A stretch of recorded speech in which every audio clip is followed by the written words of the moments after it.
নমস্কার, আমি শ্রী বিপ্লব শাস্ত্রী। আপনারা দেখছেন ভাগ্যের দিশারি ইউটিউব চ্যানেল। এই ভাগ্যের দিশারি ইউটিউব চ্যানেলে জ্যোতিষ বিষয় আলোচনা করে থাকি। আজকেও ঠিক সেরকম আরেকটি নতুন আলোচনা নিয়ে আপনাদের সামনে চলে আসলাম।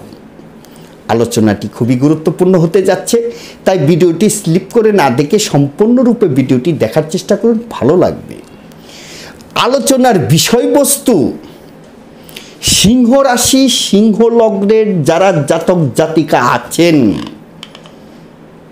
অনেকেই দুর্ভাগ্যের সঙ্গে লড়াই করছেন। এতটাই দুর্ভাগ্যের সঙ্গে লড়াই করছেন, সৌভাগ্যের আলো কিছুতেই জ্বালাতে পারছেন না।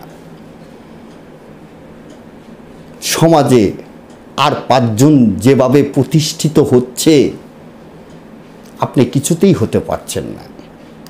ভাগ্য কিছুতেই আপনার সঙ্গ দিচ্ছে না। যে কাজ করতে যাচ্ছেন সেই কাজই ফেল। কর্ম করছেন, সেই কর্মের জায়গাটা সফলতা আনতে পারছেন না। ভাগ্যের সবসময় দোষ দিয়ে যাচ্ছেন। কিছুতেই সৌভাগ্যের আলো আপনি জ্বালাতে পারছেন না জীবনে। কেন সৌভাগ্যের আলো জ্বালাতে পারছেন না এবং কিভাবে সৌভাগ্যের আলো জ্বালাবেন, এই নিয়ে থাকবে বিস্তারিত আলোচনা। আপনিও পারেন জিরো থেকে হিরো হতে। সবটাই আছে আপনার কন্ট্রোলে, শুধু আপনাকে বুঝে শুনে একটু নিতে হবে। কেন আপনি দুর্ভাগ্যের সঙ্গে লড়াই করছেন? আসুন আমরা জেনে নেই বিষয়টি কি। সৌভাগ্য এবং দুর্ভাগ্য বিষয়টি কি? সিংহ রাশির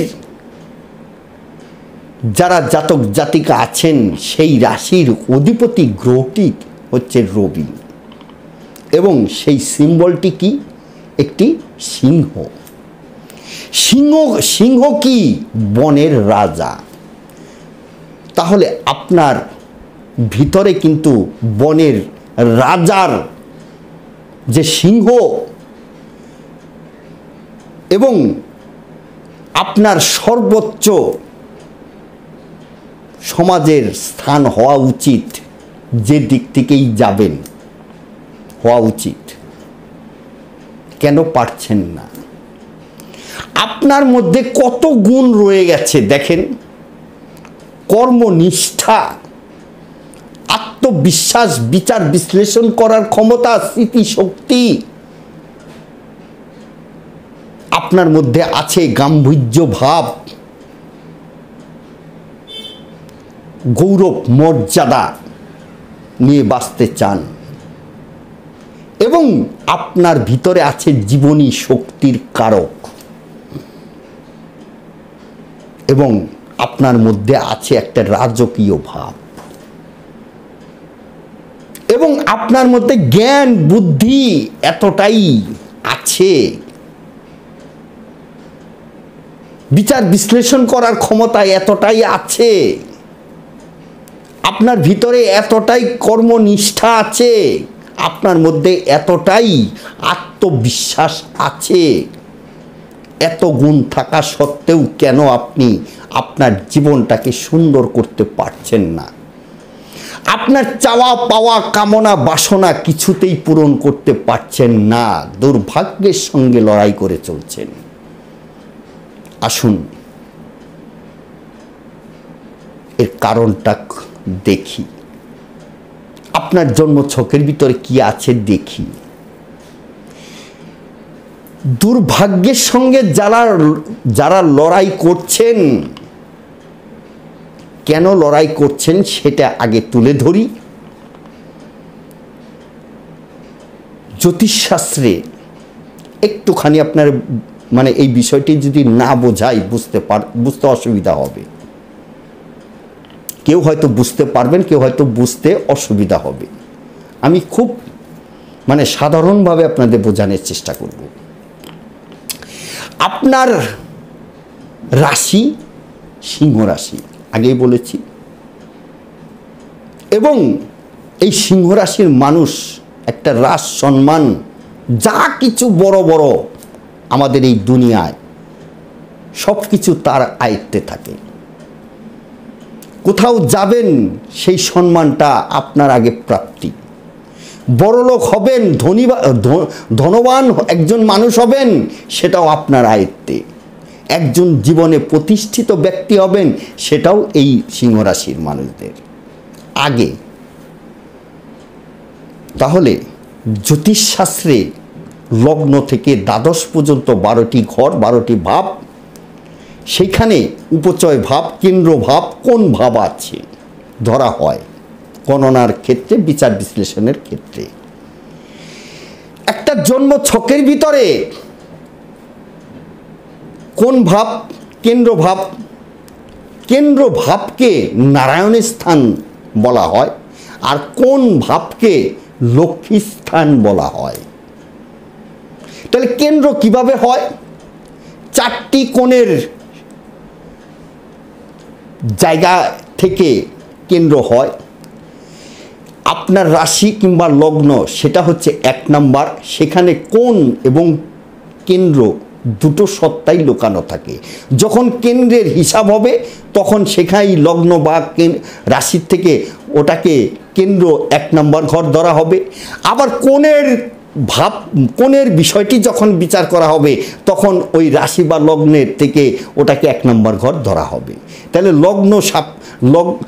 কেন্দ্র এবং কোণের যে বিষয়টি সেটা কিন্তু রাশি বা লগ্নের দুটো সত্তাই মানে ধরা হবে জ্যোতিষশাস্ত্রে। তাহলে কেন্দ্র আপনার রাশি কিংবা লগ্ন, চতুর্থ, সপ্তম, দশম। রাশি বা লগ্নের থেকে চতুর্থ ঘরে যদি একটা সরল রেখা টানেন, আবার চতুর্থ ঘর থেকে সপ্তম ঘরে যদি একটা সরল রেখা টানেন, আবার সপ্তম থেকে যদি আবার দশমভাবে একটি সরল রেখা, আবার দশম থেকে রাশিতে যদি একটি সরল রেখা টানেন, তাহলে একটা চতুর্ভুজ আপনার জন্মছকের মধ্যে দেখা যাবে, যে একটা চতুর্ভুজ সৃষ্টি হলো। সেই 4টি ঘরের অধিপতি কেন্দ্রপতি, বা 4টি ঘর হচ্ছে কেন্দ্রভাব। আর কোন 3টি ঘর আগেই বলেছি, মানে আপনার রাশি বা লগ্ন সেখানে দুটো ভাবই ধরা হয়, কেন্দ্র এবং কোণকে। তাহলে কোণের হিসাবটা কি আসে? আপনার রাশি বা লগ্ন সেটা হচ্ছে 1 নাম্বার কোণ। পঞ্চম ভাব, পঞ্চম ঘর আপনার রাশি লগ্নের থেকে গুণে গুণে 5 নাম্বার ঘরটি হবে আপনার পঞ্চম কোণ, মানে দ্বিতীয় কোণ, এবং নবম ঘরটি হবে আপনার তৃতীয় কোণ। তাহলে রাশি বা লগ্নের থেকে যদি পঞ্চমে একটি সরল রেখা টানেন, আবার পঞ্চম থেকে নবমে যদি একটি সরল রেখা টানেন, আবার নবম থেকে যদি আবার রাশি বা লগ্নের যদি একটা সরল রেখা টানেন, তাহলে একটি ত্রিভুজ তৈরি হবে। সেই 3টি কোণের নাম হচ্ছে ত্রিকোণ। ধরে নিন 3টি পিলার। এবার এই যে কেন্দ্রের যে 4টি কোণ হলো সেটিও পিলার, কিন্তু এই 4টি কোণের যে পিলার কেন্দ্রের, সেই পিলারগুলো একরকম ফল, আবার কোণের যে পিলারগুলো তার ফল কিন্তু আরেক রকম। কিন্তু এইখানে জ্যোতিষশাস্ত্রের মতো বিরোধ আছে, কেন্দ্র থেকে কোণ বড় না কোণের থেকে কেন্দ্র ফলদায়ী বেশি।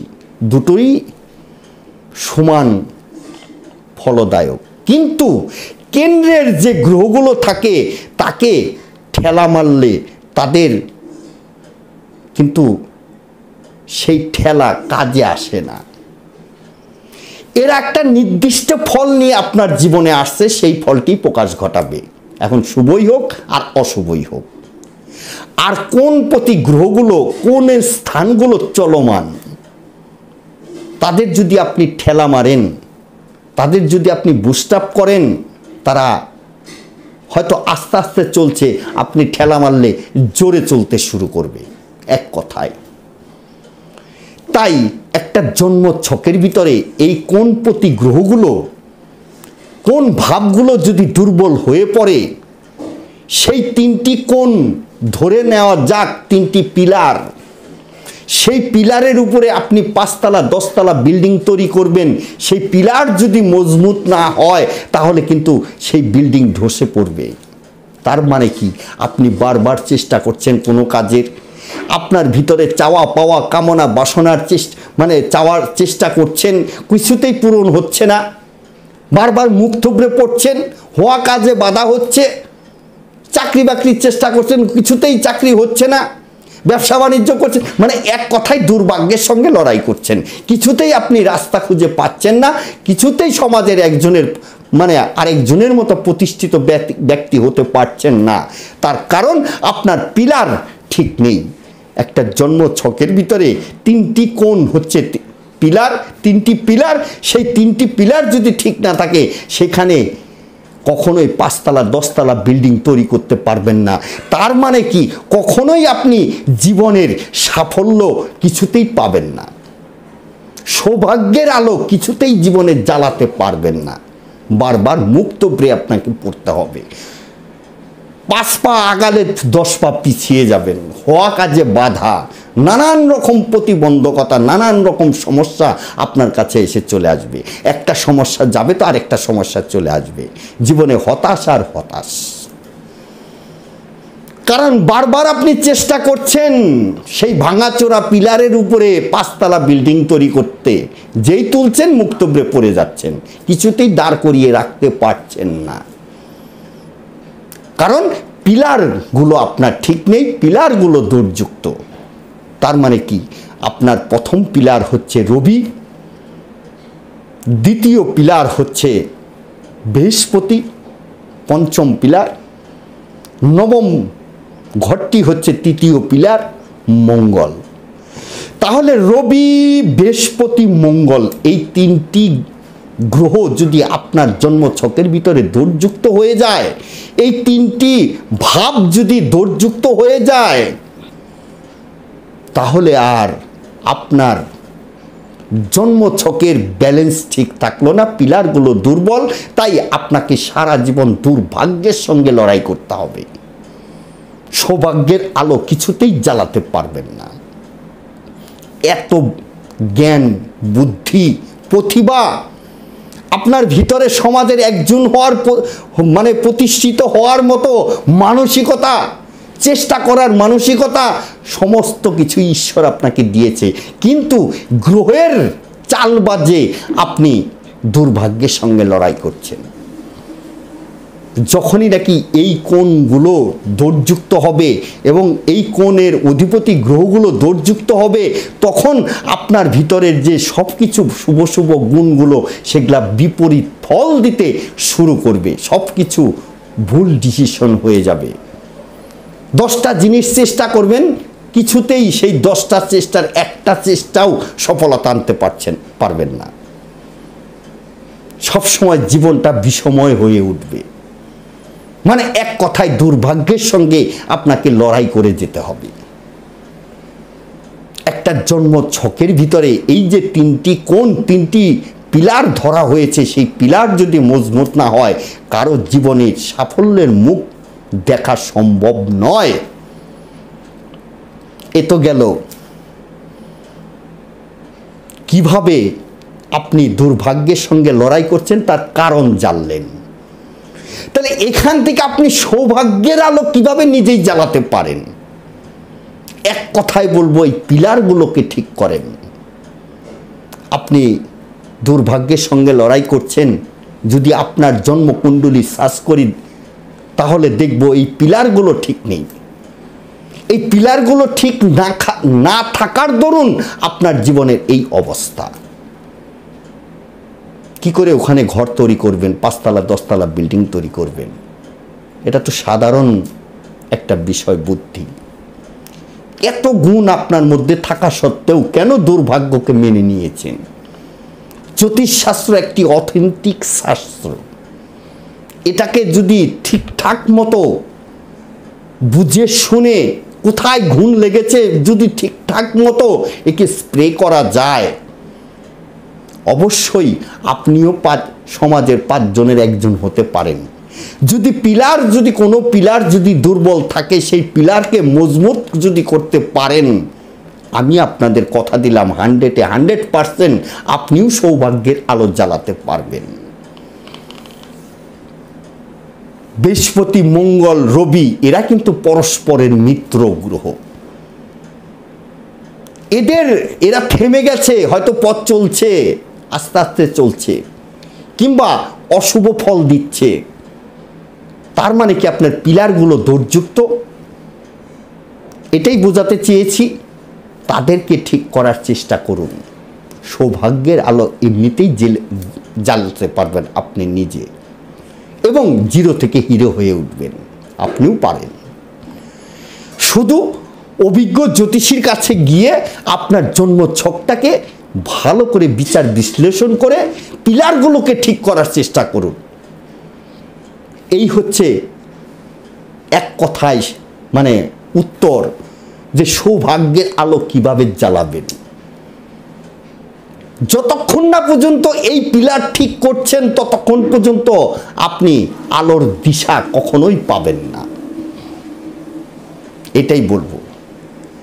আর কেন্দ্রের যে গ্রহগুলো আসছে, তার এখন আপনার জন্মকুণ্ডলীর বিচার অনুযায়ী শুভ ফলের কারক না অশুভ ফলের কারক, তারা যে মাত্রা নিয়ে আসছে, যে হিসাব নিয়ে আসছে, তার বাইরে কখনোই ফল দেবে না। কিন্তু এই কোণপতি গ্রহগুলো এরা কিন্তু ফল দেওয়ার জন্য বসে আছে। যদি অশুভ ফল দিচ্ছে, তাদের অশুভ ফলকে শুভ ফলে কনভার্ট করে আপনি সৌভাগ্যের আলো অবশ্যই জ্বালাতে পারেন। অনেকেই তো অনেক ভিডিও দেখছেন, রাশিফল, মাসিক রাশিফল, সাপ্তাহিক রাশিফল, ভালো ভালো কথা বলে যাচ্ছে, আপনারা দেখছেন। কিন্তু এই যে আমি যে ভিডিওগুলো বানাচ্ছি, খেয়াল করেন কেন সমস্যায় পড়েছেন, কেন মানে সমস্যা হচ্ছে, সেখান থেকে কিভাবে বেরোবেন, তার মূল তথ্য কিন্তু আমার কাছেই পাবেন। একটু শুধু মনোযোগ সহকারে আমার কথাগুলো বোঝার চেষ্টা করবেন। আর সেই জ্যোতিষশাস্ত্র থেকেই দুর্ভাগ্যকে সৌভাগ্যে পরিণত করা যায়, 100% যায়। কিন্তু সেই শাস্ত্রটাকে জানতে হবে। সবাই তো সঠিক তথ্য জানে না, অনেকে জানে, অনেকে জানেই না। যাই হোক, কিছুটা বোঝাতে পারলাম কেন দুর্ভাগ্যের সঙ্গে লড়াই করছেন, কিভাবে সৌভাগ্যের আলো আপনি জ্বালাতে পারেন। সিংহ রাশির মানুষ এতটাই বুদ্ধিমান, এতটাই বিচার বিশ্লেষণ করার ক্ষমতা আপনাদের আছে, আপনাদের এতটাই স্মৃতিশক্তি আছে, এতটাই আপনারা জ্ঞানী মানুষ, তথাপি আপনারা সমাজের পিছিয়ে পড়ছেন। সবাই নয়, সবার ক্ষেত্রে বলছি না, যারা দুর্ভাগ্যের সঙ্গে লড়াই করছেন তাদের কথাই বলছি। যারা সৌভাগ্য নিয়ে আসছেন, যাদের পিলার মজবুত নিয়েই পৃথিবীতে আসছেন, তারা তো জ্যোতিষশাস্ত্রটাকেই মানবে না। তারা ভাববে আমার দ্বারাই আমি সব করছি। কিন্তু ঈশ্বর যদি বলি, আপনাকে সাজিয়ে গুছিয়েই মজবুত পিলার দিয়েই আপনাকে পৃথিবীতে পাঠিয়েছে। তাই তো আপনি অনায়াসেই সমাজের একজন প্রতিষ্ঠিত ব্যক্তি হয়ে উঠেছেন। যারা হতে পারছে না তাদের কথাই বললাম। যাই হোক, ভিডিওটি অনেকটা বড় হয়ে গেল, আজকের মতো বিদায় নেব। বিদায় নেওয়ার আগে একটা কথা বলি, আপনারা যদি কেউ ব্যক্তিগতভাবে আমার সঙ্গে যোগাযোগ করতে চান, তাহলে আমার একটা অনলাইন সিস্টেম চালু আছে। সেই অনলাইন সিস্টেমের মাধ্যমে আপনারা আপনাদের জন্মকুণ্ডলী ঘরে বসেই সূক্ষ্ম বিচার বিশ্লেষণ করাতে পারেন, প্রতিকারও করাতে পারেন। যারা দেখাবেন প্রথমে হোয়াটসঅ্যাপ করুন, হোয়াটসঅ্যাপ করে যোগাযোগ করুন। কীভাবে দেখব বলে দেব। ঈশ্বরের কাছে প্রার্থনা করি আপনাদের প্রত্যেকের জীবন যেন ঈশ্বর সুরক্ষিত রাখে, আনন্দে থাকতে পারেন, এইটাই কামনা করি। নমস্কার।